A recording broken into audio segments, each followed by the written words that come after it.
여러분, 혹시 이런 순간 있으셨나요? 젊었을 땐 친구들이 늘 곁에 있었습니다. 전화 한 통이면 금세 달려오고 밤늦게까지 웃고 떠들며 함께 시간을 보냈지요. 어릴 적엔 부모보다도 친구가 더 가깝다고 느껴졌습니다. 속상한 일이 있어도 친구 하나만 있으면 위로가 되었고, 시험에 실패해도 친구와 어깨를 나란히 하면 다시 힘이 나곤 했습니다. 하지만 50살, 60살이 넘어가면서부터는 조금씩 달라집니다. 그 많던 친구들이 하나둘 떠나가고 남아있는 친구와도 대화가 예전처럼 잘 통하지 않는 순간이 늘어나지요. 어떤 노신사는 이런 이야기를 들려주었습니다. 40년 지기 친구였는데 만나면 오히려 스트레스만 쌓이더군요. 사소한 일에도 얼굴이 붉어지고 예전의 따뜻함은 사라졌습니다. 그래서 과감히 모든 모임을 정리했습니다. 그랬더니 마음이 훨씬 가벼워졌습니다. 그는 이후 조용히 산책을 시작했습니다. 음악을 들으며 홀로 걷는 그 시간이 과거의 술자리보다 훨씬 자유롭고 깊이 있는 행복을 주었다고 했습니다. 또 다른 어르신은 술 친구들과 거리를 두었습니다. 처음엔 허전했지만 곧 깨달았습니다. 매달 100만 원 가까운 돈이 절약되더라는 겁니다. 그는 웃으며 말했습니다. 그 돈으로 여행도 하고 책도 사고 건강을 챙기며 나 자신에게 투자했더니 삶이 한결 넉넉해졌습니다. 결국 내 인생을 지켜주는 건 술잔이 아니라 나 자신이었지요. 비슷한 이야기를 해준 중년 여성도 있었습니다. 오랜만에 고향 친구 모임에 나갔는데 대화 주제는 온통 자식 성적과 집, 재산 이야기뿐이었답니다. 웃으며 앉아 있었지만 집에 돌아와서는 마음이 허탈해졌다고 했습니다. 친구와 함께 웃었는데도 이상하게 더 공허했습니다. 결국 나를 지켜주는 건 그 모임이 아니라 조용히 책을 펴는 시간이더군요. 그녀의 고백은 우리에게 많은 생각을 하게 만듭니다. 정약용 선생은 이런 말씀을 남기셨습니다. 노후에는 친구가 필요 없다. 언뜻 들으면 매정하고 차갑게 느껴질 수 있습니다. 그러나 그 말씀이 나온 배경을 살펴보면 오히려 따뜻한 성찰과 자비가 담겨 있다는 것을 알게 됩니다. 선생은 유배지에서 긴 세월을 홀로 보내셨습니다. 외롭고 쓸쓸했을 법도 한 그 시간에 그는 학문을 정리하고 수많은 책을 저술했으며 제자들에게 편지를 보내 가르침을 전했습니다. 인간관계가 모두 끊긴 듯한 상황이었지만 오히려 내면이 더 깊어지고 단단해졌던 것이지요. 그래서 노후엔 친구가 필요 없다는 말씀은 단절의 권유가 아니라 내 안에서 평온을 찾으라는 가르침입니다. 나이가 들수록 인간관계는 단순해지고 보여주기 위한 관계는 저절로 사라집니다. 남는 건 결국 자기 자신입니다. 독일 철학자 쇼펜하우어도 비슷한 말을 했습니다. 사람은 늙어가면서 점점 자기 내면과 대화할 수 있어야 한다. 그렇지 않으면 외로움에 휘둘리게 된다. 법정 스님 또한 말씀하셨지요. 홀로 있음은 고독이 아니라 충만이다. 이렇게 동서양의 현인들이 남긴 말은 모두 한 방향을 가리킵니다. 우리가 늙어가며 찾아야 할 진정한 벗은 밖에 있는 누군가가 아니라 바로 자기 자신이라는 사실입니다. 오은영 박사도 현대 심리학적 시선에서 강조합니다. 관계가 많을수록 좋은 것이 아닙니다. 내 마음을 지켜주는 관계, 에너지를 빼앗기지 않는 관계가 가장 건강합니다. 결국 노년기의 지혜란 억지로 사람을 붙잡는 것이 아니라 홀로 있어도 흔들리지 않는 내면의 힘을 기르는 데 있습니다. 생각해 보십시오. 가을 숲길에 서 있는 나무 한 그루는 다른 나무에 기대지 않고도 당당히 서 있습니다. 외롭지 않은 이유는 깊은 뿌리로 대지와 연결되어 있기 때문입니다. 우리 인생도 마찬가지입니다. 혼자라는 건 버려진 게 아니라 뿌리 깊이 단단해졌다는 증거일 수 있습니다. 여러분은 지금 어떤 얼굴을 떠올리시나요? 만나면 힘이 되는 친구일 수도 있고, 오히려 피곤함만 남기는 관계일 수도 있습니다. 중요한 건 친구의 숫자가 아니라 내 마음이 평온하냐는 것이겠지요. 저 역시 예전엔 모임을 빠지면 안 된다고 생각했습니다. 하지만 지금은 혼자 책을 읽고 산책하는 시간이 어떤 모임보다 더 깊은 위로를 준다는 걸 알게 되었습니다. 그래서 깨닫게 됩니다. 나이 들어 친구가 줄어드는 것은 잃어버림이 아니라 오히려 내 안의 공간이 넓어지는 과정이라는 것을요. 그 빈자리를 무엇으로 채울지는 결국 우리 스스로에게 달려 있습니다. 그렇다고 모든 인간관계가 다 불필요한 건 아닙니다. 어떤 노신사는 오랜 친구들을 정리한 뒤에도 단 한 명의 법만은 곁에 두었다고 했습니다. 매일 보는 사이도 아니었지만 힘들 때 전화 한 통이면 말없이 들어주고 술잔을 기울이지 않아도 마음이 통하는 사이였지요. 그는 이렇게 말했습니다. 많은 사람을 만나며 에너지를 소모하는 것보다 단 한 명과 깊은 신뢰를 나누는 게 훨씬 값지더군요. 비슷한 이야기를 들려준 중년 여성도 있었습니다. 젊었을 땐 친구들과 함께하는 시간을 놓치지 않으려 애썼지만 지금은 달라졌다고 했습니다. 늘 모임을 챙기다 보면 정작 내 삶은 비어 있다는 걸 뒤늦게 알았어요. 그래서 지금은 연락이 잦은 친구보다 마음을 나눌 수 있는 단 한 사람과의 대화를 소중히 합니다. 그녀의 고백은 우리에게 관계의 본질이 무엇인지 다시 생각하게 합니다. 정약용 선생의 말씀도 같은 맥락입니다. 선생은 유배지에서 긴 세월을 보냈습니다. 홀로 산골에 머물면서도 학문을 이어가고 제자들과 서신으로 교류하며 자신의 길을 지켰습니다.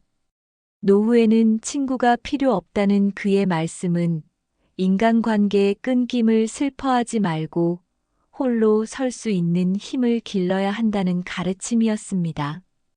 인간관계의 수가 줄어드는 건 자연스러운 일이며 그것을 두려워할 이유가 없다는 것이지요. 니체는 외로움을 견딜 줄 아는 자만이 창조한다는 말을 남겼습니다. 오은영 박사도 강조합니다. 나이가 들수록 중요한 건 수많은 관계가 아니라 지치지 않는 마음입니다. 결국 우리가 찾아야 할 것은 외로움에서 벗어나는 방법이 아니라 그 고독 속에서 스스로를 지켜내는 힘입니다. 어떤 어르신은 이런 이야기를 들려주었습니다. 평생 친구라 믿었던 사람이 사업 때문에 접근했고 어려운 상황에선 흔적도 없이 사라졌다고 했습니다. 그때 깨달았지요. 친구도 결국 이해관계가 끼어들면 변할 수밖에 없다는 걸요. 하지만 가족은 달랐습니다. 내 병실을 끝까지 지켜준 건 친구가 아니라 아내와 자식들이었습니다. 그의 고백은 우리가 의지해야 할 궁극적인 버팀목은 혈연이나 제도적 관계일 수도 있고 때론 내 안의 힘일 수도 있다는 걸 알려줍니다. 여러분은 어떠신가요? 지금 곁에 있는 사람이 많든 적든 마음 깊이 신뢰할 수 있는 단 한 사람이 있나요? 혹은 그 한 사람이 바로 여러분 자신일 수도 있습니다. 저는 예전엔 모임에서 뒤처지지 않으려고 애썼지만 지금은 오히려 혼자 있는 시간이 저를 더 단단하게 만든다는 걸 체감합니다. 때로는 아내의 한마디, 자녀의 짧은 안부 인사, 혹은 내 스스로에게 건네는 격려가 가장 큰 힘이 됩니다. 결국 인생은 숫자의 문제가 아닙니다. 수십 명의 지인이 아니라 단 한 사람의 따뜻한 손길, 단 한 번의 진심 어린 위로가 우리를 살게 합니다. 그것이 친구일 수도, 가족일 수도, 배우자일 수도 있습니다. 설령 아무도 없다 해도 내 마음을 믿고 다독여주는 내가 있다면 이미 충분히 성공한 삶을 살고 있는 것이지요. 한 노신사는 오랜 친구들을 과감히 정리한 이야기를 들려주었습니다. 젊었을 때는 술자리마다 빠지지 않았고 수십 년을 함께한 벗들이 있다고 자부했습니다.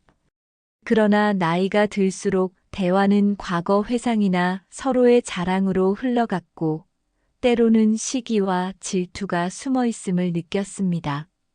그는 어느 날 결심했습니다. 이제는 내 삶을 지키는 게 먼저다. 그리고 몇몇 관계를 정리했습니다. 그 결과 허전할 줄 알았던 마음은 오히려 가벼워졌습니다. 그는 새벽마다 공원을 걸으며 술자리 대신 맑은 공기를 마시는 것이 훨씬 큰 기쁨임을 알게 되었다고 말했습니다. 비슷한 경험을 한 또 다른 어르신은 50년 가까이 지켜온 친구들과 거리를 두었다고 했습니다. 이유는 단순했습니다. 만날 때마다 불편함이 쌓였기 때문입니다. 대화가 끝나고 돌아서는 길에 피곤이 몰려오고 마음은 텅 빈 듯 허전했습니다. 그는 담담히 말했습니다. 친구를 정리하고 나니 오히려 내 시간이 생겼습니다. 산책도 하고 음악도 듣고 아내와 차 한잔 나누며 웃는 순간이 더 많아졌습니다. 긴 세월 곁을 지켜온 관계를 끊어내는 것은 쉽지 않았지만 결과는 오히려 평화로웠던 것입니다. 한 중년 여성은 고향 친구 모임을 예로 들었습니다. 오랜만에 나가면 늘 자식 이야기, 재산 이야기뿐이었답니다. 처음엔 웃으며 맞장구 쳤지만 집에 돌아와서는 공허함이 밀려왔다고 했습니다. 정말 중요한 이야기는 하지 못하고 비교만 남는 자리는 더 이상 나에게 위로가 되지 않았습니다. 그녀는 결국 모임을 줄이고 대신 혼자 책을 읽거나 그림을 그리는 시간을 선택했습니다. 그 시간이야말로 진짜 자신을 살리는 순간이 되었다는 고백이 이어졌습니다. 정약용 선생은 이미 오래전에 이 길을 내다보셨습니다. 노후에는 친구가 필요 없다. 이 말씀은 차갑게 들릴 수 있지만 실은 깊은 성찰의 결과였습니다. 선생은 유배지에서 홀로 지내며 학문을 정리하고 수많은 저술을 남겼습니다. 인간관계가 끊어진 듯한 고독 속에서도 그는 내면을 다지고 세상을 향한 지혜를 길러냈습니다. 결국 노년에 필요한 것은 사람의 수가 아니라 스스로 평온을 지키는 힘이라는 가르침이었습니다. 부처님도 말씀하셨습니다. 자기 자신을 등불로 삼으라. 삶의 길을 걸을 때 가장 믿을 수 있는 존재는 결국 자기 자신이라는 뜻이지요. 법륜 스님은 사람 때문에 힘든 것이 아니라 집착 때문에 힘든 것이라 하셨습니다. 우리는 종종 친구가 많아야 한다는 집착으로 괴로움을 키우곤 합니다. 법정 스님 또한 일깨워 주셨습니다. 홀로 있음은 고독이 아니라 충만이다. 혼자의 시간이 비어 있는 게 아니라 오히려 삶을 채우는 시간이 될 수 있다는 것입니다. 서양 철학자들의 통찰도 다르지 않습니다. 쇼펜하우어는 사람은 나이를 먹을수록 자기 자신과 대화하는 법을 배워야 한다고 했습니다. 고독을 피하는 것이 아니라 고독을 성찰로 바꾸어야 한다는 뜻입니다. 니체 역시 외로움을 견딜 줄 아는 자만이 창조한다고 말했습니다. 결국 동서양의 현인들이 강조한 바는 나이가 들어 관계가 줄어드는 것은 두려움이 아니라 지혜로 받아들여야 한다는 것이었습니다. 심리학자 오은영 박사도 비슷한 이야기를 전합니다. 관계가 많을수록 행복한 게 아닙니다. 오히려 에너지를 소모하지 않는 관계가 삶을 지켜줍니다. 상담 현장에서는 노년에 억지로 모임에 나가다 오히려 우울증이 깊어지는 경우가 적지 않다고 합니다. 관계가 줄어드는 건 자연스러운 일이며 이를 두려움이 아닌 자유로움으로 바라볼 때 마음이 가벼워진다는 것이지요. 여러분은 어떠신가요? 혹시 지금도 억지로 이어가는 관계가 있지 않으신가요? 그 관계를 지키느라 오히려 나 자신을 잃고 있지는 않은가요? 결국 중요한 것은 친구의 수가 아니라 내 마음이 평온한가 하는 것입니다. 한 노신사가 말했듯 많은 이와 어울리는 것보다 혼자 산책하며 나를 돌보는 시간이 훨씬 값지다는 고백이 우리에게 깊은 울림을 줍니다. 한 어르신은 친구 모임을 모두 접은 후 매일 아침 공원 벤치에 앉아 새소리를 듣는 습관을 들였다고 합니다. 예전에는 늘 누군가와 약속을 잡느라 하루가 분주했는데 이제는 그 시간에 하늘을 올려다보며 계절이 바뀌는 모습을 느끼는 것이 더 값지다고 했습니다. 그는 말했습니다. 사람과 어울리느라 놓쳤던 작은 기쁨들이 이제야 눈에 보이더군요. 그 고백에는 자유로움에서 비롯된 충만감이 배어 있었습니다. 다른 한 노신사는 모임을 줄인 뒤 오랫동안 미뤄두었던 독서를 다시 시작했습니다. 그는 젊은 시절 사고 싶던 책을 차곡차곡 사모으며 매일 서너 시간씩 책 속에 빠져들었다고 합니다. 예전엔 늘 누군가와 어울리느라 내 공부를 뒤로 미뤘는데 지금은 책이 가장 좋은 벗이 되었습니다. 친구 대신 책을 곁에 두자 오히려 더 깊은 대화와 사색이 가능해졌다는 것이지요. 어떤 중년 부부는 술 친구들과의 만남을 끊자 주말이 온전히 가족의 시간이 되었다고 합니다. 예전엔 늦게까지 술자리를 이어가느라 배우자와 대화할 시간이 부족했는데 이제는 함께 등산을 가거나 동네 카페에서 차 한 잔을 하며 이야기를 나눈답니다. 이게 진짜 삶이구나 싶었습니다. 그는 웃으며 이렇게 덧붙였습니다. 친구를 정리했더니 내 곁에 원래 있던 소중한 사람이 더 크게 보였습니다. 정약용 선생이 말씀하신 노후에는 친구가 필요 없다는 말은 단순히 인간관계를 끊으라는 차가운 선언이 아닙니다. 그 말은 오히려 줄어든 관계의 빈자리를 어떻게 채워야 하는지를 알려주는 지혜입니다. 선생은 유배지에서 홀로 수십 권의 책을 집필하며 자신의 사명을 완수했습니다. 그 외로움이 곧 학문의 깊이가 되었고 오늘날까지도 우리에게 지혜를 나누는 밑거름이 되었습니다. 부처님은 이렇게 말씀하셨습니다. 자신을 등불 삼아라. 결국 노년의 길을 걸어갈 때 우리를 비추는 것은 다른 사람이 아니라 자기 자신이라는 뜻입니다. 법륜 스님도 강조하셨습니다. 사람 때문에 힘든 게 아니라 집착 때문에 힘든 것이다. 우리가 친구를 정리하고 난 뒤 마음이 가벼워지는 것은 사람을 버려서가 아니라 관계에 대한 집착을 내려놓았기 때문일 것입니다. 법정 스님의 말씀도 떠오릅니다. 홀로 있음은 고독이 아니라 충만이다. 많은 이들이 외로움을 두려워하지만 사실 홀로 있는 시간은 삶을 가꾸는 가장 중요한 시간일 수 있습니다. 고독을 채워 넣는 순간 그것은 결핍이 아니라 자유로움으로 변합니다.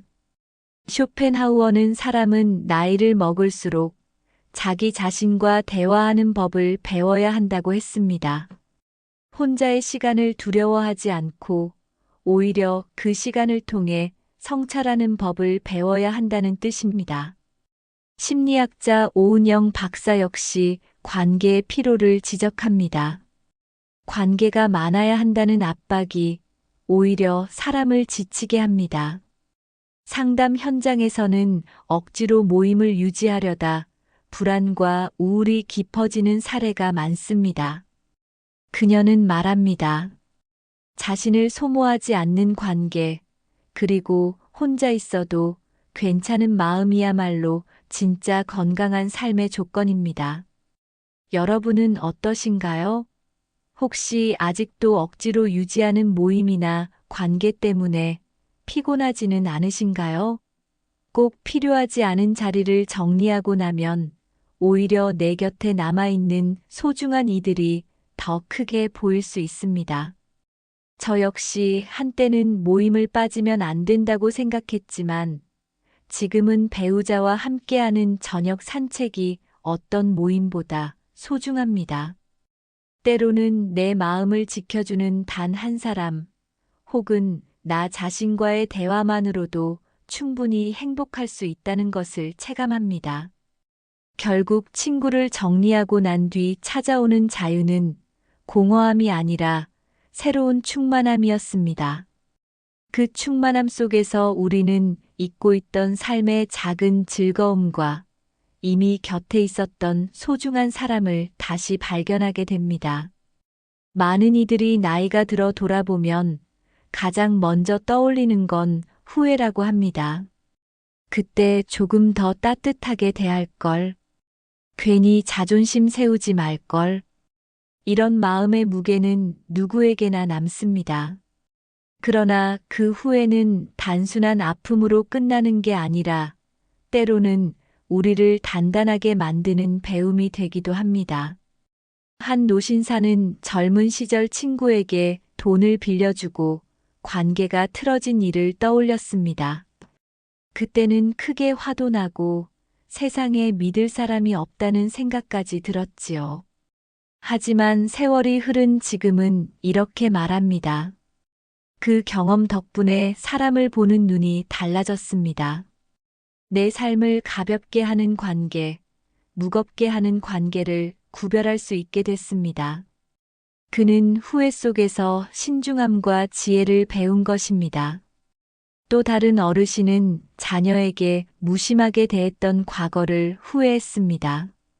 젊을 때는 일에 쫓겨 늘 바쁘게 살았고 아이들과 깊은 대화를 나누지 못했다고 했습니다. 그런데 시간이 흘러 손주를 보며 비로소 깨달았다고 합니다. 후회는 남지만 그 덕에 지금은 가족과 보내는 시간을 무엇보다 소중히 여기게 됐습니다. 과거의 허전함은 새로운 삶의 태도로 이어졌던 것이지요. 한 중년 여성은 친구와의 다툼을 떠올렸습니다. 사소한 오해로 수십 년 인연이 끊어졌는데 당시엔 너무 억울해 잠을 이루지 못했다고 합니다. 그러나 시간이 지나고 돌이켜보니 그 경험 덕분에 인간관계에서 집착을 내려놓는 법을 배웠습니다. 사람은 언제든 떠날 수 있다는 걸 받아들이니 오히려 마음이 가벼워졌습니다. 그녀의 후회는 결국 자유로 이어졌습니다. 정약용 선생은 말씀하셨습니다. 사람은 잘못을 돌아보아야 비로소 바로 선다. 선생은 유배지에서 지난 삶을 수없이 반추했습니다. 그 속에서 잘못을 인정하고 그 잘못을 글로 기록하며 후학들에게 교훈을 남겼습니다. 그의 후회는 단순한 탄식이 아니라 새로운 학문과 삶의 방향으로 이어졌습니다. 석가모니는 이렇게 가르치셨습니다. 과거의 잘못에 집착하지 말고 지금 이 순간 깨어 있으라. 후회는 누구에게나 있지만 그 후회에 매여 괴로움만 키우는 것이 아니라 그 경험에서 배움을 얻어 지금을 바로 세우라는 말씀입니다. 법륜 스님도 강조하셨습니다. 실수와 후회는 삶의 일부일 뿐 그것이 곧 나를 규정하지는 않는다. 그 말은 우리가 후회를 배움으로 전환할 수 있다는 희망을 줍니다. 법정 스님의 가르침도 떠오릅니다. 버릴 것은 버려야 채워진다. 후회 역시 붙들고 있을 땐 짐이 되지만 내려놓을 때는 배움으로 바뀝니다. 심리학자들은 이를 성찰적 후회라 부릅니다. 단순히 괴로워하는 후회가 아니라 과거를 돌아보며 삶의 방식을 바꾸는 계기가 되는 후회 말입니다. 여러분은 어떠신가요? 지금 마음속에 남아있는 후회가 있나요? 누군가에게 하지 못한 말, 혹은 지나간 선택이 떠오를 수도 있습니다.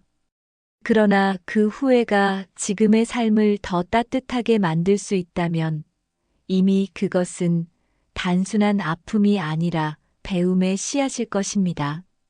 저 역시 돌아보면 아쉬운 순간이 많습니다. 하지만 그때마다 다짐합니다. 지금은 후회 대신 배우겠다. 그렇게 하루하루를 다시 살아가려 합니다.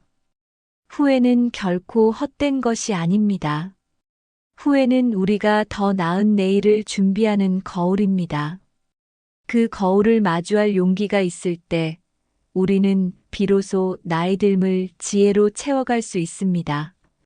후회는 때때로 우리를 무겁게 짓누르지만 그 안에 담긴 깨달음을 붙잡으면 삶을 새롭게 바꾸는 힘이 됩니다. 중요한 건 후회 자체가 아니라 그 후회가 우리에게 어떤 행동을 이끌어내는가입니다.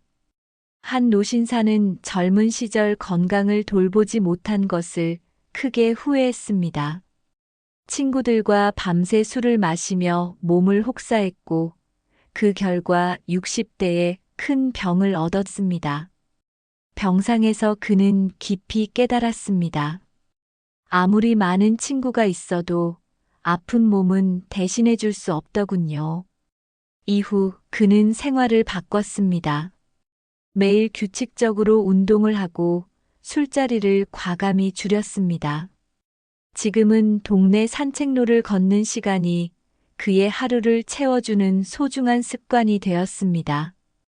후회가 실천으로 이어진 대표적인 예입니다. 또 다른 중년 여성은 부모님께 더 따뜻하게 대하지 못한 것을 후회했습니다. 바쁘다는 이유로 전화를 자주 드리지 않았고 명절에만 형식적으로 찾아뵙곤 했습니다. 그런데 어느 날 아버지가 갑자기 쓰러지셨을 때 그녀는 크게 깨달았습니다. 후회만 하다가는 영영 기회가 사라지겠구나. 그 뒤로 그녀는 부모님과의 시간을 최우선에 두었습니다. 짧은 통화라도 매일 드리며 안부를 묻고 작은 선물 하나라도 정성껏 준비했습니다. 그녀의 후회는 부모님과의 새로운 관계를 만드는 계기가 되었습니다. 한 어르신은 자녀에게 엄격하게만 대했던 것을 후회했습니다. 젊었을 때는 성적과 성취만을 중요하게 여겼고 자녀의 마음을 헤아리지 못했습니다. 그러나 세월이 지나 손주를 키우는 모습을 보면서 그는 스스로를 돌아보았습니다. 그리고 이렇게 고백했습니다. 이제라도 늦지 않았다고 믿습니다. 아이들을 대할 때 못했던 따뜻함을 손주를 통해 배우고 있습니다. 그의 후회는 새로운 세대에 대한 사랑으로 바뀌었습니다. 정약용 선생은 잘못을 깨닫는 것이 곧 공부라고 했습니다. 선생의 후회는 단순한 탄식이 아니었습니다. 그는 자신의 과오를 성찰하며 글로 기록했고 그것을 후학들에게 남겨 지혜로 승화시켰습니다. 그래서 그의 삶은 실패와 고난 속에서도 학문적 결실로 이어질 수 있었습니다. 부처님은 과거에 머물지 말고 지금 이 순간 깨어 있으라고 말씀하셨습니다. 후회를 붙들면 괴로움이 되지만 그 순간을 성찰로 바꾸면 현재를 바꿀 수 있습니다.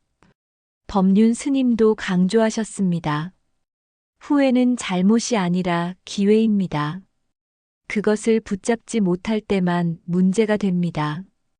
법정 스님은 버려야 채워진다는 말씀으로 후회를 내려놓을 때 비로소 새 삶이 열린다고 알려주셨습니다.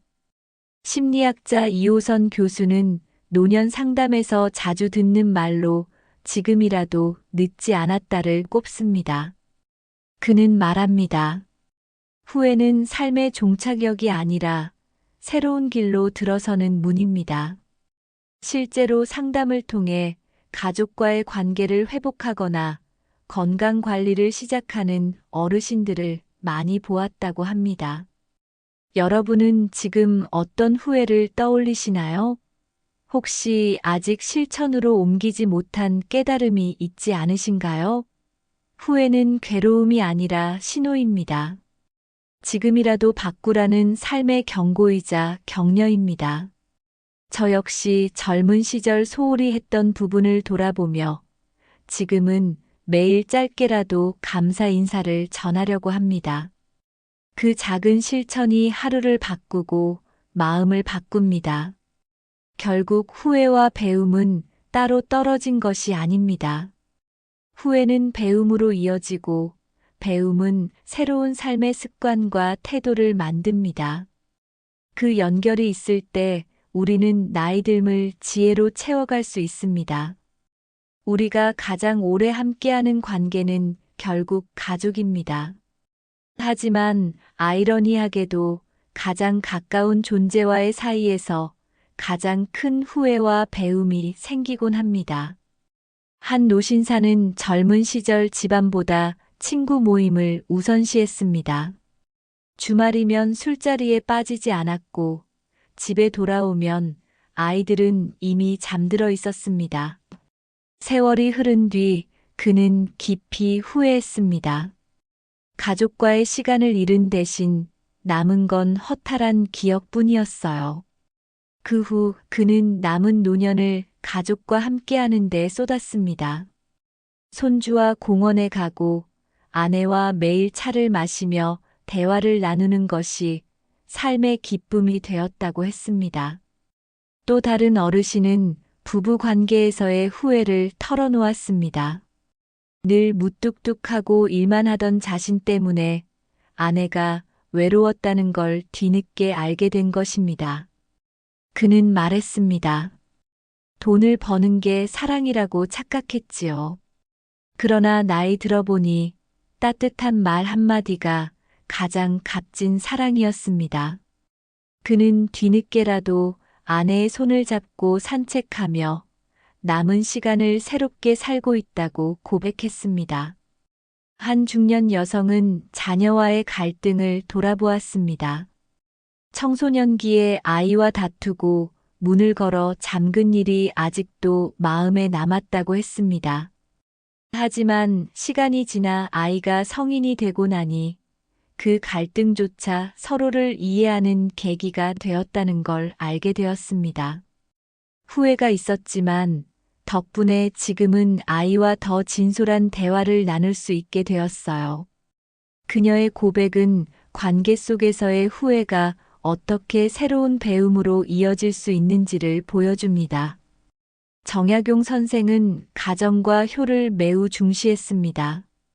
그는 효는 인륜의 근본이라 말하며 자식과 부모 사이의 올바른 관계를 삶의 기초로 삼았습니다. 그가 강조한 건 단순한 의무가 아니라 서로를 존중하는 태도였습니다. 부처님도 가르치셨습니다. 부모를 공경하는 것은 곧 부처를 공경하는 것이다. 가까운 가족을 제대로 대하지 못하면 세상 누구에게도 진정한 마음을 나눌 수 없다는 뜻이지요. 법륜 스님은 이렇게 덧붙입니다. 가장 소중한 사람을 당연시할 때 삶의 균형은 무너집니다. 우리에게 가장 중요한 수행의 장은 먼 곳이 아니라 바로 가정일 수 있습니다. 법정 스님의 말도 떠오릅니다.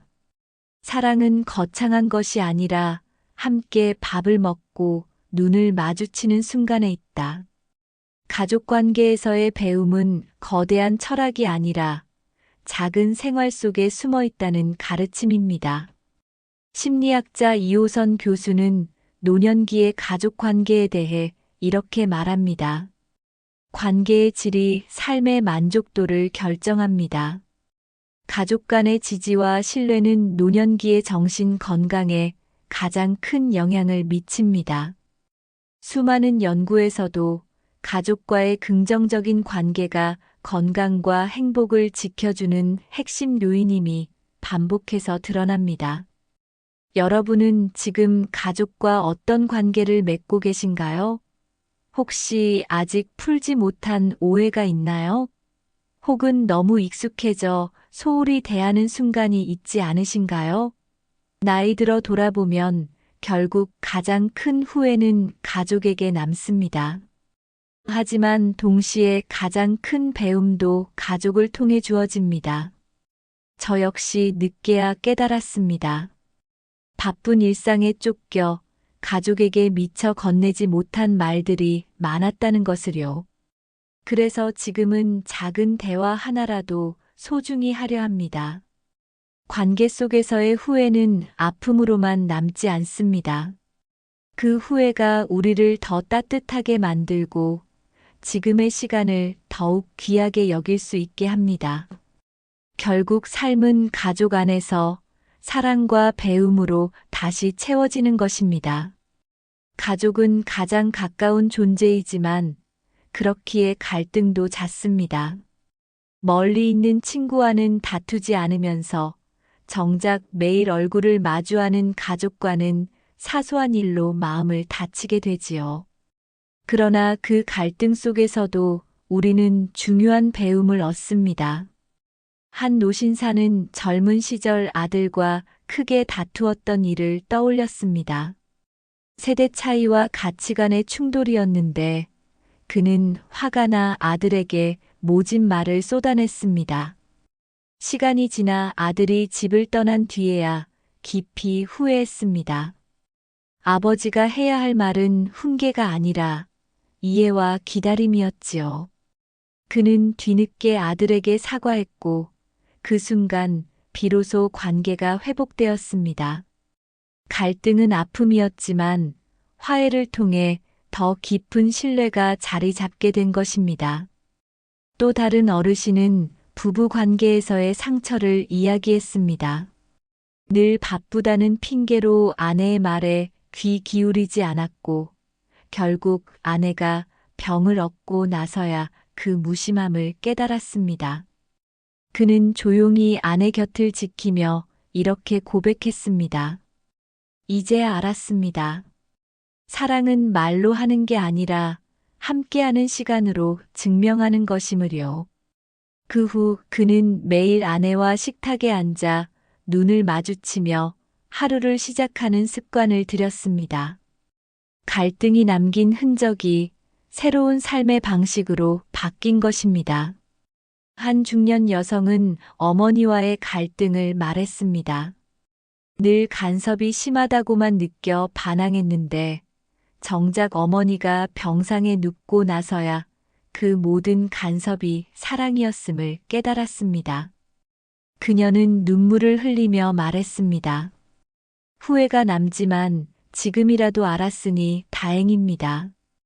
이제는 어머니의 말이 잔소리가 아니라 남은 시간을 함께하는 선물처럼 들립니다. 정약용 선생은 인간관계에서 가장 중요한 덕목으로 화합을 꼽았습니다. 그는 가르쳤습니다. 집안의 화목은 만복의 근원이다. 가족 안에서 화해와 이해가 이루어져야 삶이 편안해진다는 뜻입니다.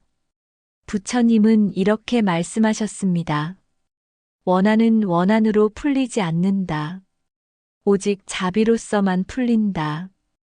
가족 간의 갈등도 마찬가지입니다. 억지로 이기려 하면 끝나지 않지만 자비의 마음으로 바라볼 때 화해가 시작됩니다. 법륜 스님도 강조하셨습니다. 싸움이 잘못이 아니라 싸움을 대하는 태도가 잘못일 뿐이다. 갈등은 누구에게나 있지만 그 속에서 배우는 자세가 우리를 성장시킵니다. 법정 스님의 말씀도 떠오릅니다. 사랑은 이해와 존중 위에 피어난다. 가족과의 화해는 결국 서로를 이해하고 존중할 때 비로소 가능합니다. 쇼펜하우어 역시 말했습니다. 인간관계의 기술은 서로의 약점을 용인하는 데 있다. 가족은 서로의 단점을 가장 잘 알기에 그것을 용인할 때 진정한 화해가 이루어집니다. 심리학자 이호선 교수는 말합니다. 노년기의 가장 큰 과제 중 하나는 가족 갈등을 정리하는 것이다. 그것이 삶의 마지막을 평화롭게 만든다. 실제 상담 현장에서도 오래된 가족 간의 갈등을 풀었을 때 정신적 안정이 크게 회복되는 경우가 많다고 합니다. 여러분은 지금 가족 안에서 어떤 갈등을 겪고 계신가요? 혹시 아직 풀지 못한 매듭이 있나요? 그 매듭을 풀지 못한 채 나이가 들면 결국 가장 큰 후회로 남습니다. 그러나 지금이라도 이해와 존중으로 다가간다면 갈등은 새로운 사랑의 씨앗이 될 수 있습니다. 저 역시 경험했습니다. 서운했던 말을 오래 붙잡기보다 먼저 미안하다고 말했을 때 관계는 놀라울 만큼 달라졌습니다. 가족 안에서의 갈등은 피할 수 없는 현실이지만 그 갈등을 어떻게 바라보고 풀어가느냐에 따라 우리의 삶은 달라집니다. 후회로 끝낼 수도 있고 배움과 화해로 채울 수도 있습니다.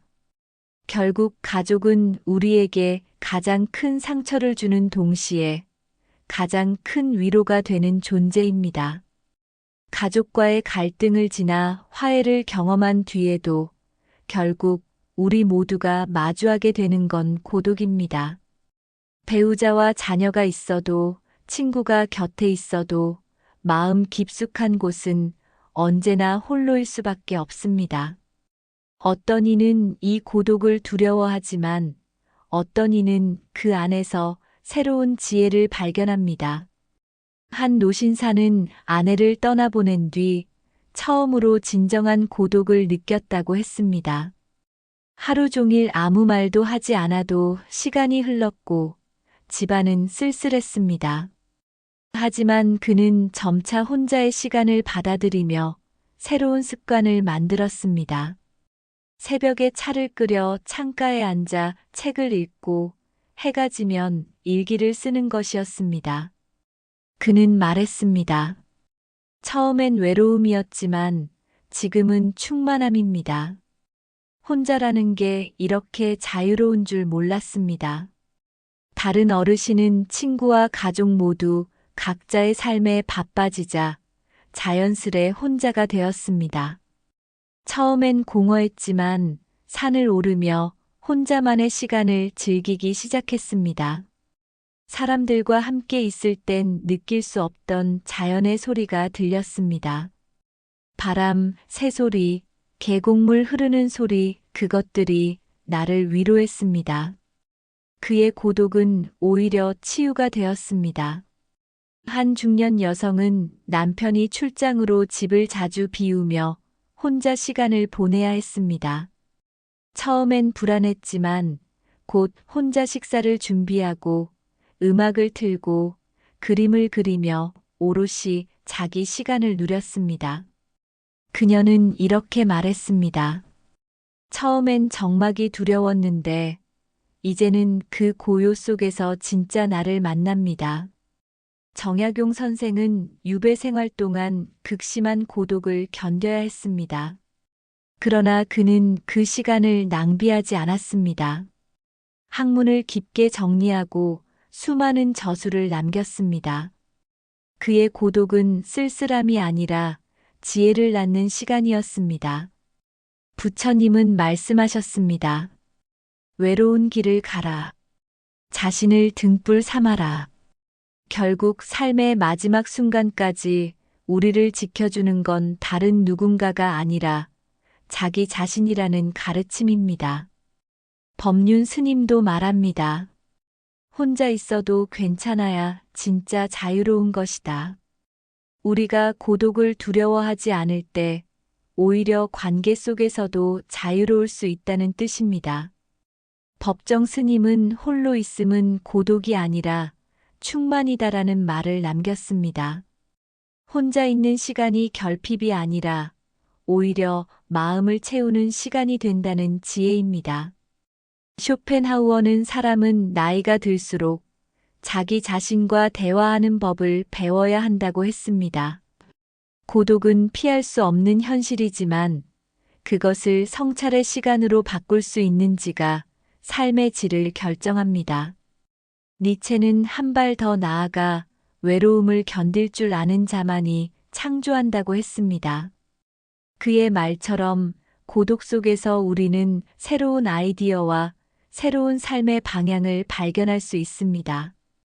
심리학자 오은영 박사는 고독에 대해 이렇게 설명합니다. 혼자 있는 시간은 마음을 치유하는 시간입니다. 다만 그 시간을 두려워할 때는 불안이 되고 받아들일 때는 회복이 됩니다. 연구에서도 혼자 보내는 시간을 긍정적으로 해석하는 노년층이 그렇지 않은 사람보다 삶의 만족도가 높다는 결과가 나타납니다.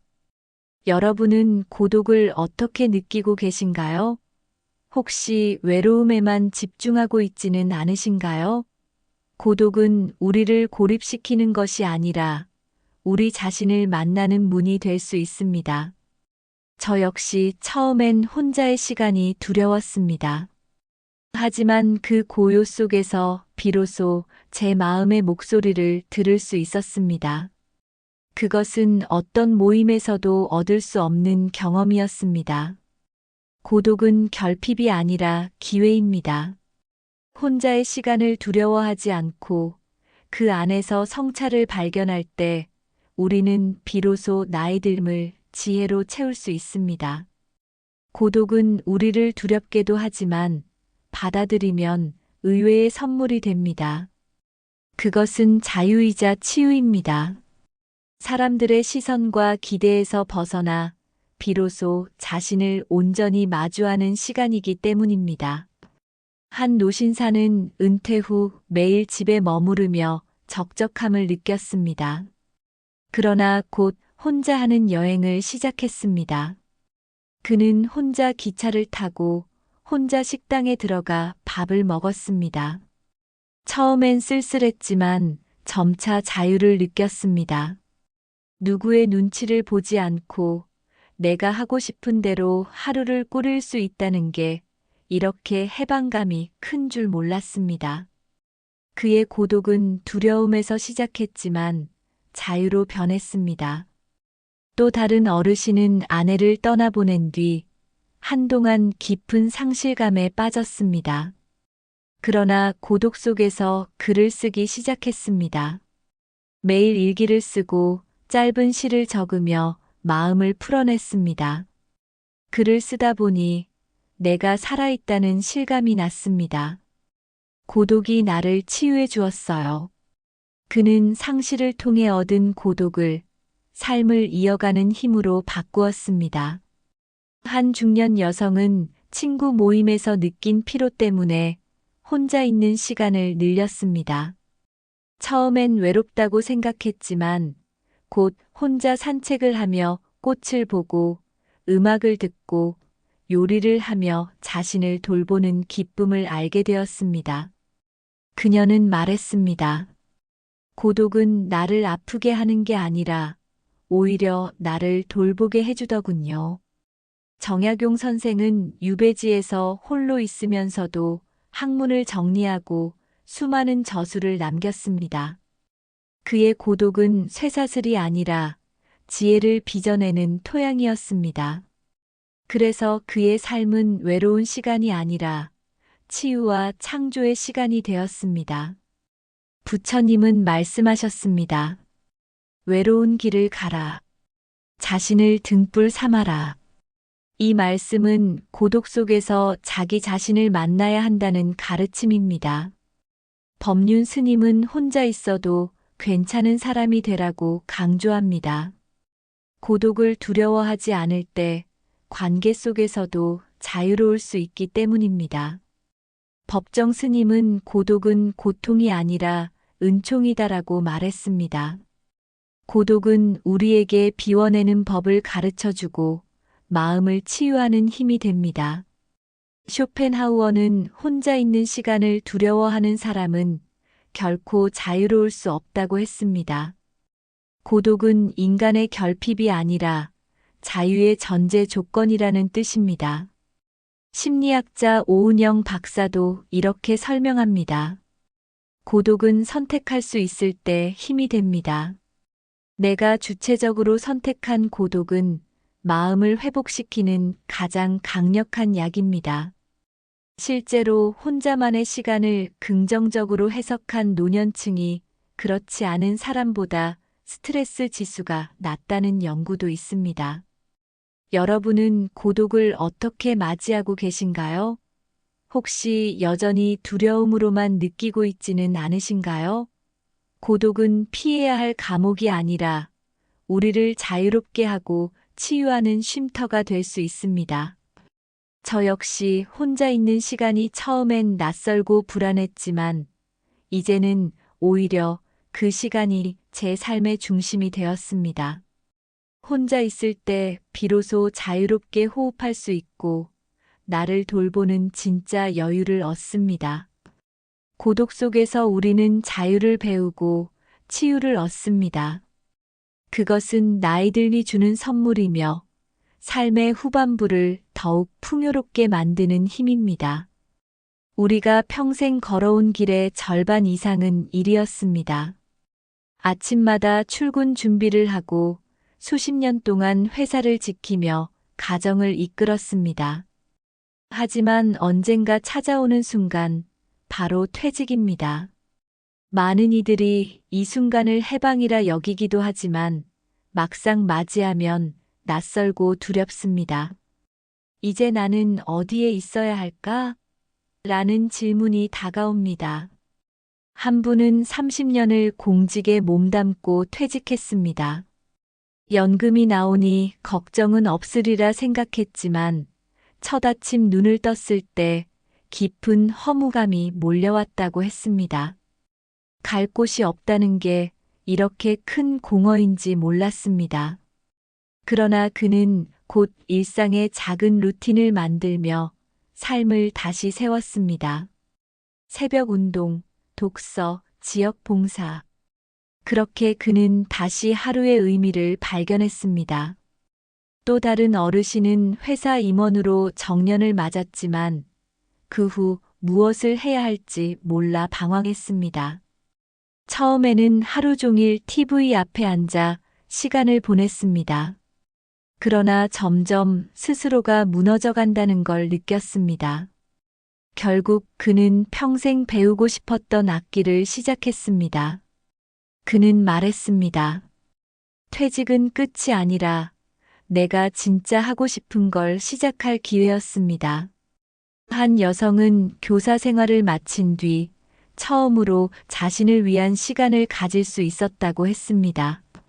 아이들을 돌보고 남편을 챙기느라 늘 바빴던 삶 속에서 그녀는 그림을 배우고 여행을 떠나며 새로운 자신을 발견했습니다. 퇴직 후에야 나를 다시 만났습니다. 그녀는 환하게 웃으며 말했습니다. 정약용 선생은 유배지에서도 학문을 게을리하지 않았습니다. 그는 인생의 어떤 상황에서도 배우고 쓰는 일을 멈추지 않았습니다. 그의 삶은 우리에게 말합니다. 환경이 삶을 결정하지 않는다. 내가 어떤 마음을 먹느냐가 삶을 결정한다. 부처님도 말씀하셨습니다. 변화는 두려움이 아니라 깨달음의 시작이다. 퇴직은 끝이 아니라 새로운 삶의 변화를 받아들일 기회라는 뜻입니다. 법륜 스님은 무엇을 잃었는지 보지 말고 무엇이 주어졌는지를 보라고 말합니다. 직장을 잃었다고 생각하면 허무하지만 시간을 얻었다고 보면 삶은 새로운 빛을 냅니다. 법정 스님은 멈춤은 비움이고 비움은 채움이다라고 했습니다. 퇴직은 멈춤이지만 그 멈춤이 새로운 채움의 시작일 수 있습니다. 쇼펜하우어도 노년에 대해 이렇게 말했습니다. 나이 들수록 자신과 대화하는 법을 배워야 한다. 퇴직은 바로 그 대화를 본격적으로 시작할 시간입니다. 심리학자 이호선 교수는 퇴직 이후 삶을 이렇게 설명합니다. 노후의 성공은 경제력이 아니라 일상의 의미에서 결정된다. 연구에서도 취미나 봉사활동 같은 새로운 역할을 가진 사람들이 우울감이 훨씬 적고 건강도 더 잘 유지하는 것으로 나타납니다. 여러분은 퇴직 이후의 삶을 어떻게 준비하고 계신가요? 혹시 두려움만 바라보고 있지는 않으신가요? 퇴직은 공허가 아니라 나를 다시 만나는 기회가 될 수 있습니다. 저 역시 경험했습니다. 일에 쫓겨 잊고 있던 소중한 것들, 책 읽기, 가족과 대화, 산책 같은 것들이 다시 삶의 중심이 되었을 때 퇴직은 두려움이 아니라 선물이었습니다. 퇴직은 끝이 아니라 새로운 시작입니다. 그것은 우리에게 시간이라는 가장 큰 자유를 주고 내 안의 나를 다시 찾게 해줍니다. 그 순간을 어떻게 바라보느냐에 따라 우리의 노후는 공허할 수도 있고 충만할 수도 있습니다. 퇴직이 삶의 전환점이라면 그 이후의 삶을 어떻게 살아갈지는 우리의 마음가짐에 달려 있습니다. 노후는 단순히 나이가 든 시절이 아니라 새로운 방식으로 자신을 가꾸는 두 번째 인생입니다. 그러나 준비 없이 맞이하면 허무와 외로움이 덮쳐옵니다. 반대로 지혜롭게 준비하면 가장 충만한 시간이 될 수 있습니다. 한 노신사는 퇴직 후 아무 계획 없이 지내다가 우울증을 겪었습니다. 하루 종일 TV만 켜놓고 앉아 있다 보니 시간이 흐를수록 마음이 공허해졌습니다. 결국 그는 상담을 통해 깨달았습니다. 하루의 작은 목표라도 세워야 한다. 이후 그는 아침마다 산책을 하고 독서를 하며 하루를 기록했습니다. 그의 마음은 점차 안정을 되찾았고 삶은 다시 활력을 얻었습니다. 또 다른 분은 젊을 때부터 노후 준비를 철저히 했습니다. 돈을 모으고 건강을 챙기며 취미 활동을 이어왔습니다. 그 결과 퇴직 후에도 생활이 흔들리지 않았습니다. 그는 말했습니다. 노후는 갑자기 오는 게 아니라 평생에 걸쳐 준비하는 것입니다. 그의 이야기는 우리에게 중요한 메시지를 줍니다. 노후 준비는 재산보다 습관과 태도의 문제라는 것입니다.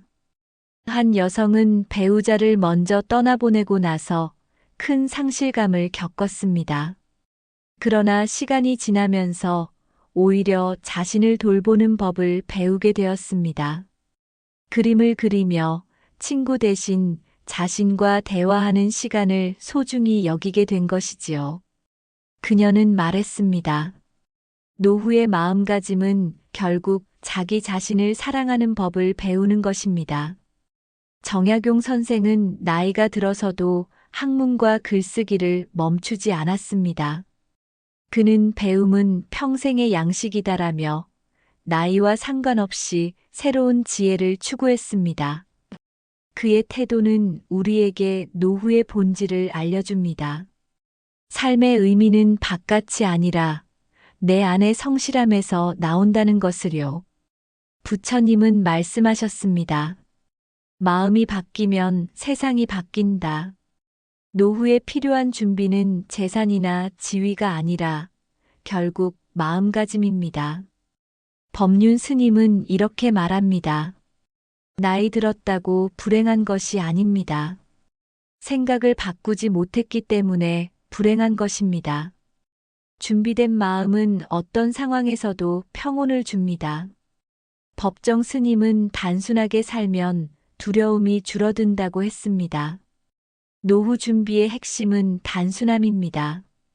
과도한 욕심을 버리고 꼭 필요한 것들만 남기는 것. 그것이 마음의 평화를 줍니다. 쇼펜하우어 역시 말했습니다. 행복은 외부 조건이 아니라 내면의 태도에 달려 있다. 노후가 행복해지느냐, 공허해지느냐는 결국 우리의 태도에 달려 있습니다. 현대 심리학자 오은영 박사는 노후의 마음가짐에 대해 이렇게 조언합니다. 관계도 삶도 단순해질수록 만족도가 높아집니다. 중요한 건 나를 지치게 하는 것이 아니라 나를 지켜주는 것에 집중하는 겁니다. 실제 연구에서도 자기 돌봄을 실천하는 노년층이 삶의 만족도가 훨씬 높게 나타납니다. 여러분은 노후를 어떻게 준비하고 계신가요? 혹시 두려움에만 사로잡혀 있지는 않으신가요? 노후의 가장 큰 준비는 돈이 아니라 마음입니다. 하루를 의미 있게 보내는 습관, 자신을 사랑하는 태도, 단순한 삶을 기쁘게 받아들이는 자세. 이것이 진정한 노후 준비입니다. 노후는 불안의 시간이 아니라 지혜의 시간이 될 수 있습니다. 준비된 마음으로 맞이할 때 우리는 남은 생을 가장 충만하게 살아갈 수 있습니다. 노후에 들어서면 누구나 한 번쯤은 돈에 대해 다시 생각하게 됩니다. 젊을 때는 가정을 책임지기 위해 돈을 벌었지만 이제는 돈을 어떻게 쓰고 어떤 마음으로 다뤄야 하는지가 더 중요한 문제가 되지요. 돈은 분명히 필요합니다. 그러나 돈만을 줬다가 삶의 본질을 놓친다면 그것은 오히려 짐이 될 수 있습니다. 한 노신사는 평생 절약하며 모은 돈을 노후의 안전망이라 여겼습니다. 그러나 정작 은퇴 후 그는 돈을 쓰지 못했습니다. 혹시 모자랄까 두려웠기 때문이지요. 결국 풍족한 재산이 있음에도 불안에 시달렸습니다. 그는 뒤늦게 깨달았습니다. 돈은 쌓아두는 게 아니라 삶을 지켜주고 누리기 위해 쓰는 것이다. 이후 그는 작은 여행을 다니고 자신을 위해 책을 사고 손주에게 용돈을 주며 비로소 돈이 삶을 풍요롭게 한다는 사실을 알게 되었습니다. 또 다른 분은 사업 실패 후 빚을 떠안고 퇴직을 맞았습니다. 처음엔 절망했지만 그는 오히려 마음을 바꾸었습니다. 돈은 다시 벌 수 없을지라도 삶의 균형은 되찾을 수 있다는 믿음이었습니다. 그는 텃밭을 일구고 단순한 생활을 이어가며 말했습니다. 돈은 줄었지만 삶의 만족은 커졌습니다. 한 여성은 노후에 들어서도 여전히 남과 비교하는 습관 때문에 괴로워했습니다. 친구가 새 아파트로 이사하면 속상했고 누군가 해외여행을 다녀오면 마음이 허전했습니다. 하지만 어느 날 법륜 스님의 말씀을 듣고 마음이 바뀌었습니다. 남과 비교하는 순간 행복은 사라집니다.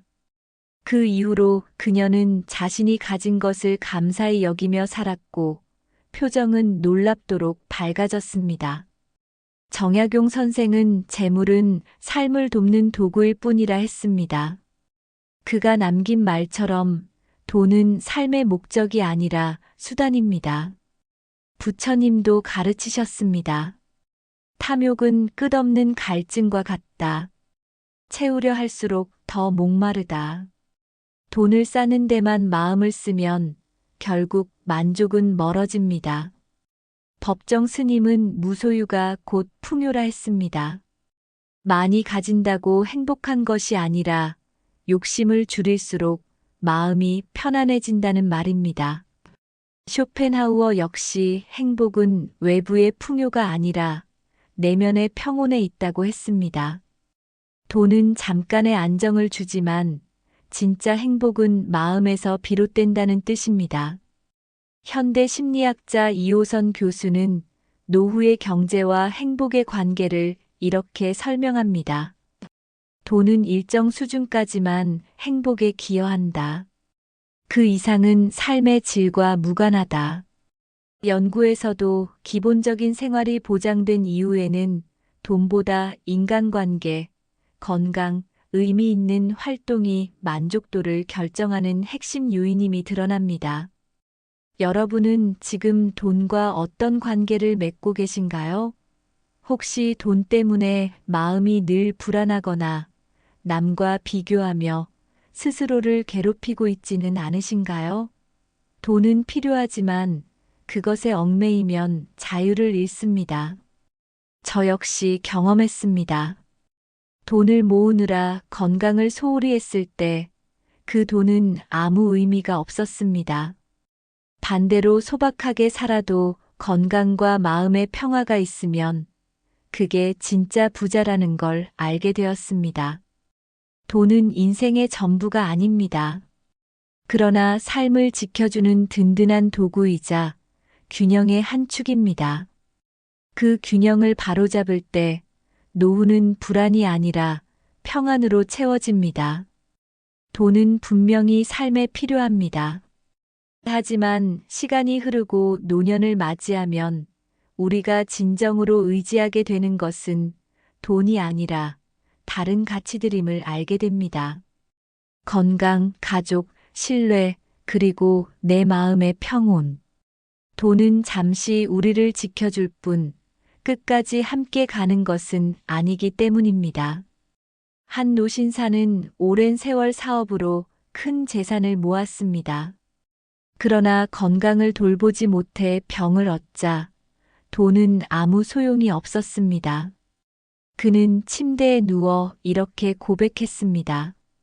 돈은 약을 사줄 수는 있어도 건강을 되돌려주지는 못하더군요. 그의 말은 돈이 아닌 건강이야말로 삶의 진정한 기반임을 깨닫게 합니다. 또 다른 어르신은 평생 친구와 인연을 이어왔지만 재산 문제로 사이가 틀어졌습니다. 결국 돈 때문에 수십 년의 우정이 깨져버린 것입니다. 그는 후회하며 말했습니다. 돈은 다시 벌 수 있지만 잃은 신뢰는 되돌리기 어렵습니다. 그가 배운 교훈은 분명했습니다. 돈보다 소중한 건 진심과 신뢰라는 사실입니다. 한 여성은 배우자를 먼저 떠나보낸 뒤 홀로 남은 삶을 돌아보았습니다. 그녀는 자녀들이 멀리 살고 있어 외로울 때가 많았지만 자신을 돌보는 시간 속에서 마음의 평화를 찾았습니다. 그녀는 말했습니다. 돈은 주머니를 채우지만 평온은 마음을 채웁니다. 노후를 지탱하는 건 결국 내 안의 평화라는 것이지요. 정약용 선생은 삶의 가치를 물질보다 도덕과 학문에서 찾았습니다. 그는 유배지에서조차 수많은 책을 쓰며 지혜를 남겼습니다. 그의 삶은 우리에게 이렇게 말합니다. 돈은 사라지지만 지혜와 덕은 남는다. 부처님은 가르치셨습니다. 탐욕은 끝없는 굶주림이다. 그러나 만족은 가장 큰 부다. 법륜 스님은 이렇게 말했습니다.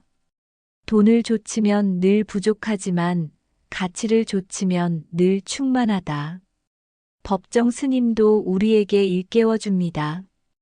행복은 소유가 아니라 존재에서 온다. 쇼펜하우어는 건강은 모든 행복의 첫 번째 조건이라 했습니다. 아무리 큰 재산이 있어도 몸과 마음이 무너지면 삶은 무너진다는 뜻입니다. 현대 심리학자 오은영 박사도 말했습니다. 노후의 만족은 돈이 아니라 관계와 마음의 평온에서 나온다. 실제로 연구에서도 돈보다 신뢰할 만한 관계와 긍정적인 태도가 노년기의 행복을 더 크게 좌우하는 것으로 나타났습니다. 여러분은 지금 어떤 가치를 가장 소중히 여기고 계신가요? 혹시 아직도 돈만이 삶을 지켜줄 것이라 믿고 계시지는 않으신가요? 돈은 필요하지만 그것이 전부는 아닙니다. 건강이 무너지면 돈은 힘을 잃고 관계가 무너지면 돈은 외로움만 남깁니다. 저 역시 경험했습니다. 소박하지만 웃음이 가득한 저녁 식사 한 끼가 값비싼 외식보다 훨씬 더 큰 행복을 준다는 것을요. 돈은 삶을 지탱하는 수단일 뿐입니다. 그러나 진짜 노후의 풍요는 건강, 사랑, 신뢰, 평온이라는 가치에서 옵니다. 그것을 발견할 때 우리는 비로소 돈을 넘어서는 진짜 부자가 됩니다. 나이가 들수록 필요한 것은 화려함이 아니라 단순함입니다.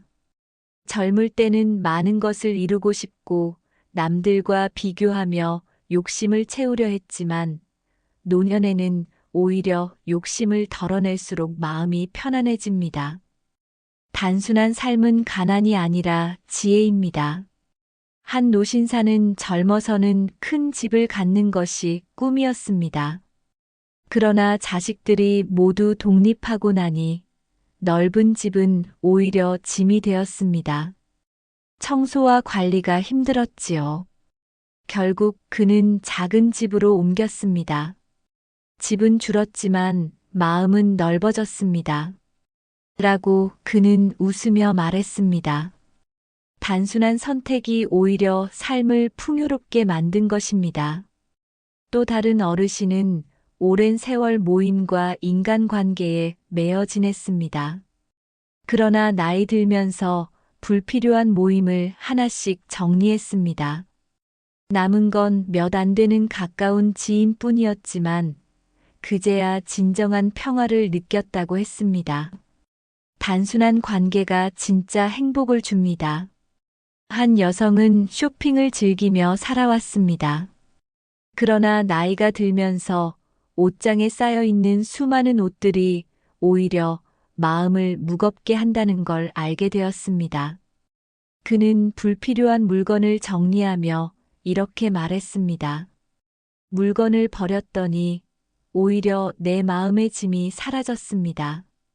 정약용 선생은 검소함을 삶의 기본으로 삼았습니다. 그는 사람이 검소하지 않으면 덕을 지킬 수 없다고 했습니다. 단순한 삶은 곧 마음을 바르게 하는 길이었습니다. 부처님은 말씀하셨습니다. 욕망을 덜면 그만큼 자유가 늘어난다. 법륜 스님은 가지려고 하지 말고 쓰고 남기면 된다고 했습니다. 법정 스님은 한 걸음 더 나아가 무소유가 곧 풍요라고 강조했습니다. 단순함 속에서 진짜 자유와 충만함이 있다는 뜻입니다. 쇼펜하우어도 단순한 삶의 가치를 이렇게 표현했습니다.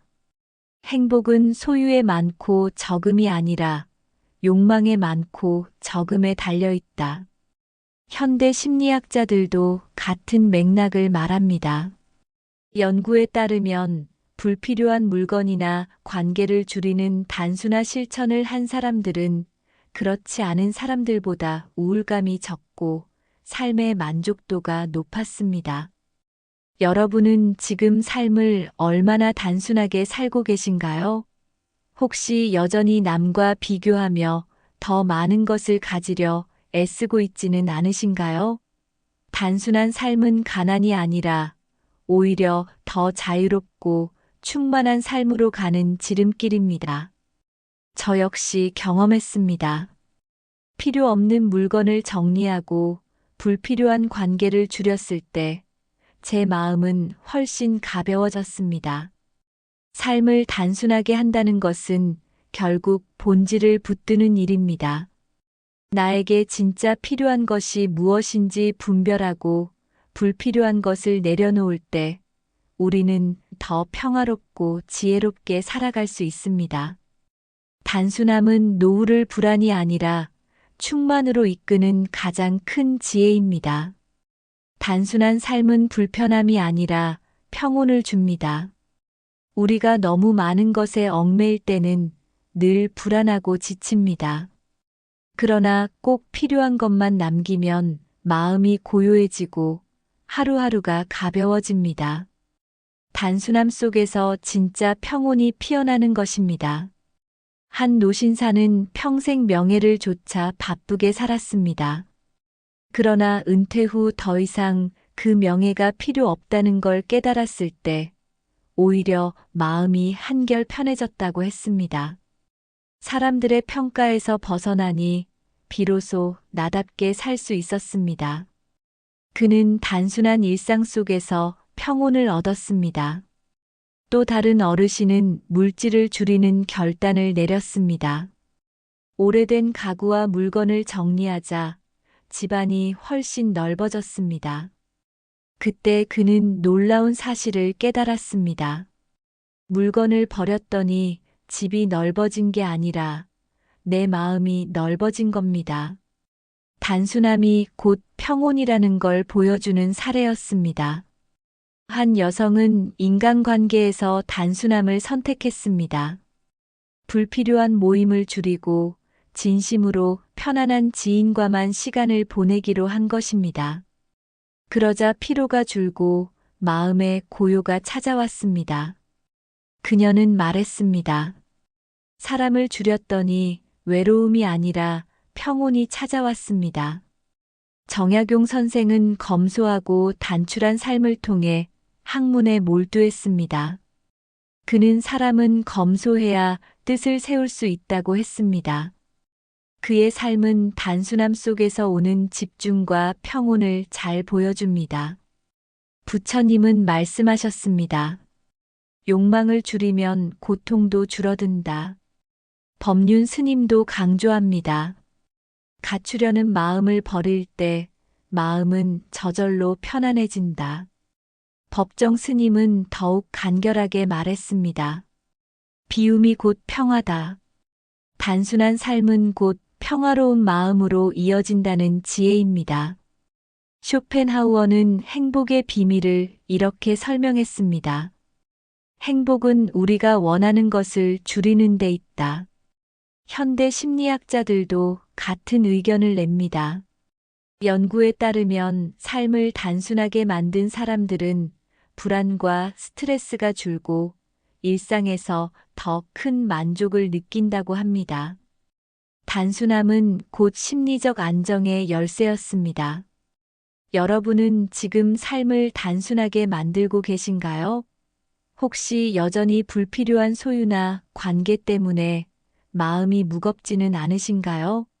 단순함은 외로움이 아니라 오히려 평온을 주는 지혜입니다. 저 역시 경험했습니다. 관계와 소유를 정리했을 때 마음이 훨씬 가벼워지고 그 속에서 깊은 평화를 맛볼 수 있었습니다. 단순한 삶은 결국 우리를 자유롭게 합니다. 그 자유는 곧 평온으로 이어집니다. 욕심을 덜고 꼭 필요한 것만 붙들 때 노후의 삶은 가장 고요하고 충만한 시간으로 빛납니다. 나이가 들수록 가장 크게 다가오는 진실은 인생이 유한하다는 사실입니다. 젊을 때는 끝없이 이어질 것만 같던 시간이 어느 순간 빠르게 흘러감을 깨닫게 됩니다. 그러나 유한함을 두려워하기보다 그 유한함 속에서 감사할 수 있다면 우리의 삶은 더 깊어집니다. 한 노신사는 중병을 앓고 회복한 뒤에야 일상의 소중함을 알게 되었다고 했습니다. 아침에 눈을 뜨는 순간 창밖에 햇살이 비치는 장면, 따뜻한 밥 한 그릇조차도 큰 감사가 되었다는 것입니다. 그는 말했습니다. 죽음을 스쳐보니 살아있다는 게 가장 큰 선물이라는 걸 알았습니다. 또 다른 어르신은 오랫동안 함께한 배우자를 떠나보낸 뒤 삶이 허무하게 느껴졌습니다. 그러나 시간이 흐르며 그는 새로운 깨달음을 얻었습니다. 함께했던 순간이 영원히 남아있다는 사실만으로도 감사할 일이지요. 그는 추억을 되새기며 남은 날을 감사로 채우고 있습니다. 한 여성은 손주와 함께 시간을 보내며 유한한 삶의 가치를 실감했습니다. 손주가 자라나는 모습을 지켜보면서 내 시간이 다 흘러가도 이 작은 생명이 삶을 이어간다는 사실이 감사로 다가왔습니다. 그녀는 말했습니다. 내 인생이 끝나도 감사는 계속 이어집니다. 정약용 선생은 유배지에서도 삶의 유한함을 깊이 성찰했습니다. 그는 인생은 유한하나 지혜는 무한하다고 남겼습니다. 그의 글은 우리에게 지금 이 순간을 헛되이 보내지 말고 지혜로 채우라는 메시지를 줍니다. 부처님은 말씀하셨습니다. 모든 것은 인연 따라 왔다가 흩어진다. 삶이 유한하기에 우리는 더욱 현재를 귀하게 여겨야 합니다. 법륜 스님은 덧붙입니다.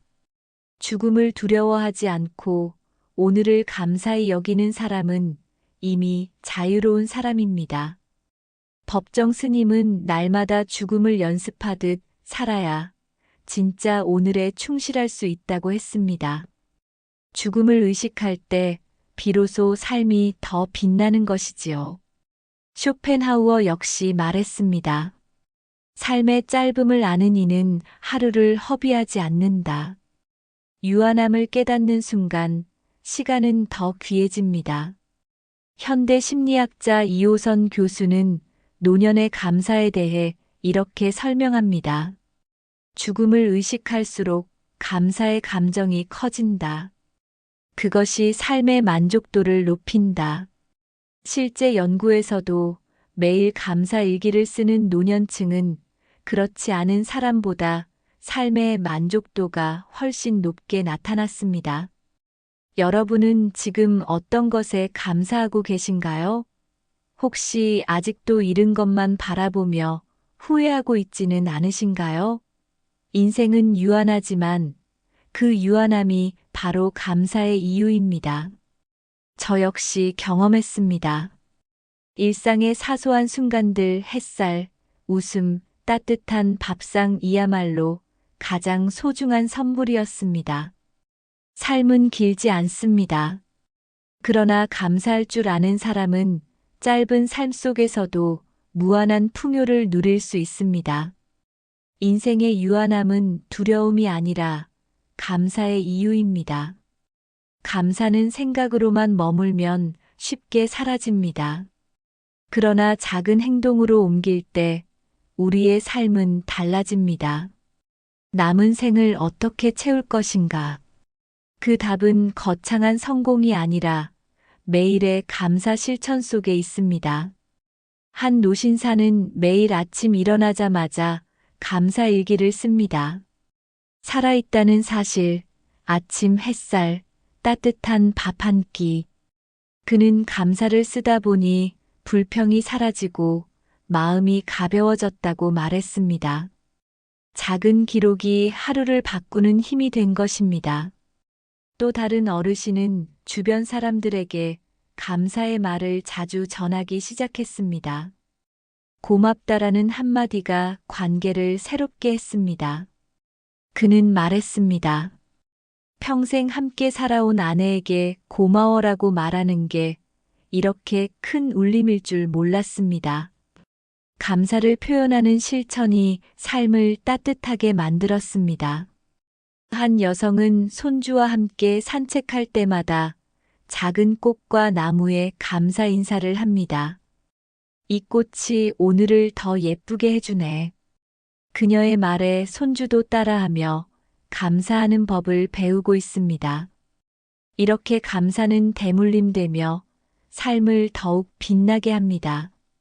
정약용 선생은 매사에 감사하는 태도를 잊지 않았습니다.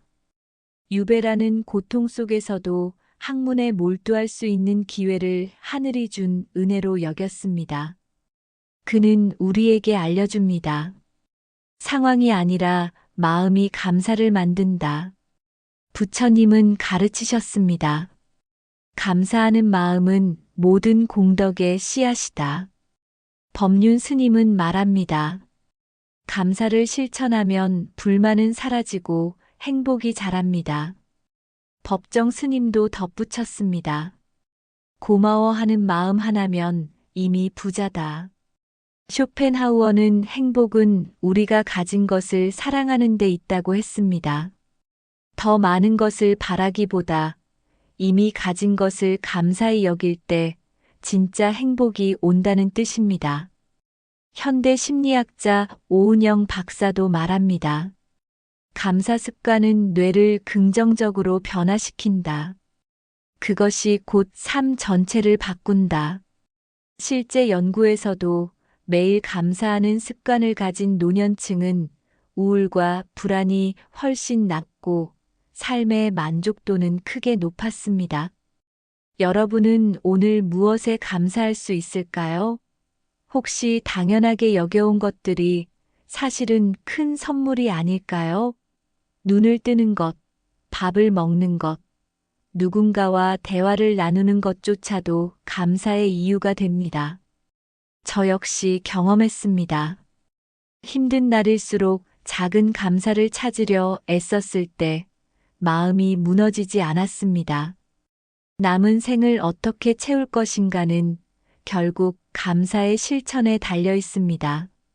작고 소박한 감사가 쌓일 때 우리의 노년은 가장 따뜻하고 충만한 시간이 됩니다.